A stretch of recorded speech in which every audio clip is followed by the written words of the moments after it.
1999 si creò un'area in località Vignale con lo scopo di ricostruire un ambiente naturale in grado di ospitare fauna selvatica.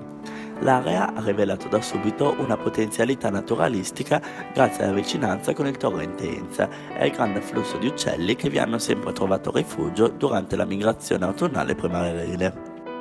Tramite una delibera del Consiglio Comunale si modificò la destinazione finale dell'area ad oasi naturalistica, mentre la destinazione precedente prevedeva un semplice prato. Attualmente l'area si estende su 60 ettari di terreno comprendente boschi, prati, laghi, 18 osservatori per birdwatching, 2 osservatori scolastici, 2 aule di didattica all'aperto, sentieri all'anello e un osservatorio per studi ornitologici e un'area per aromaterapia. Nell'oasi vi risiedono numerose specie.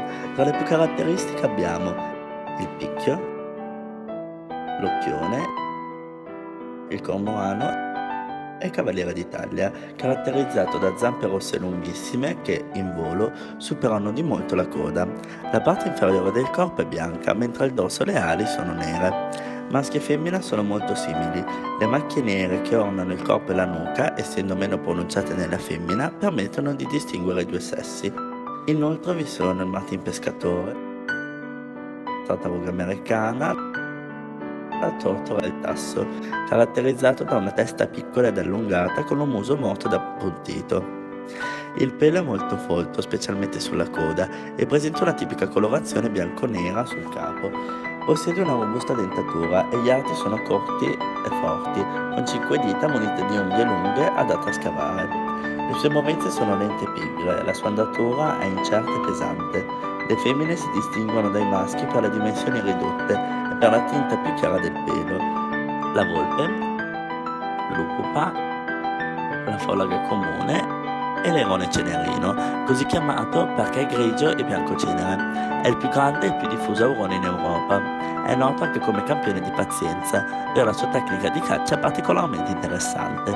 Caccia stando immobile e sovente su una sola zampa nell'acqua ed una volta localizzato il pesce, esso viene afferrato, lanciato in aria e successivamente inghiottito dal capo, evitando così l'apertura delle scaglie. Inoltre vi sono il cuculo, vari tipi di orchidea, l'olivello spinoso e il caprifoglio etrusco. Il caprifoglio etrusco è presente in tutte le regioni italiane, eccetto Val d'Aosta, Lombardia e Trentino. L'impiego maggiore di queste piante si ha nel giardinaggio, dove sono considerate arbusti rustici, i cui pregi di profumazione assicurano una larga diffusione commerciale. Arrivati all'entrata dell'oasi, siamo stati accolti da Rolando, un paladino della natura, che fa parte dell'associazione WWF. Ci ha guidati alla scoperta dell'oasi di Cronovilla, anche se non avevamo il tempo necessario per esplorarla completamente e dettagliatamente. Dopo aver visitato una parte dell'oasi, siamo giunti all'area picnic. Qui abbiamo svolto alcuni lavori per sistemarla, ci siamo divisi in gruppi per iniziare a lavorare.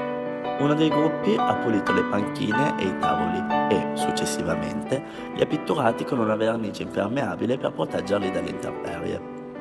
Un altro si è occupato di risistemare la tettoia di un edificio.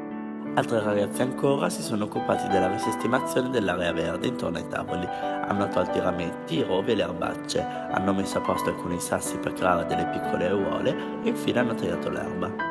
Un altro gruppo ancora si è recato in un'altra zona del parco dove si trovavano alcuni tubi usati per facilitare l'irrigazione e la crescita di nuove piante. Dato che le piante erano ormai cresciute e avevano la capacità di nutrirsi senza bisogno di sostegno, hanno tolto i tubi per spostarli in un luogo dove volevano piantare nuovi alberi e arbusti. Alla fine abbiamo ammirato il nostro operato e ne eravamo molto soddisfatti. Anche i volontari del WWF sono stati molto contenti e ci hanno ringraziato calorosamente.